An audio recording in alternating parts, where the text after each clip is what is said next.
আমাদের বাংলাদেশ থেকে শিখতে হবে। সে ইজ ভেরি ফ্যান্টাস্টিক। এত সুন্দর বর্ণনা আমি এখনো পর্যন্ত শুনিনি। শাকিব খানের আপকামিং সিনেমা তাণ্ডব নিয়ে জানা গেল বিশেষ আপডেট, যেটা জানার পর সিনেমাটি সম্পর্কে সবার ধারণাটাই পাল্টে যাবে।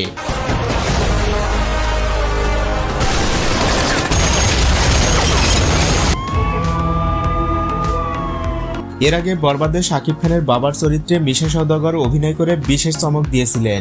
এবার তার থেকেও বেটার কিছু অপেক্ষা করছে। অল ওয়ার্ল্ড বলতে পারো, অল ওয়ার্ল্ডে কি করে রাজ করছে, ও এনেছে ওই ব্যাপারটা। ভারতের অন্যতম অভিনেতা মিঠুন চক্রবর্তীকে দেখা যেতে পারে শাকিব খানের বাবার চরিত্রে। যদিও এ বিষয়ে এখনো মুখ খোলেননি রায়হান রাফি, বাট গোপন সূত্র থেকে জানা গেছে তাণ্ডবে শাকিব খানের বাবার চরিত্রে ভারতের বড় মাপের কোনো অভিনেতাকে রাখা হয়েছে।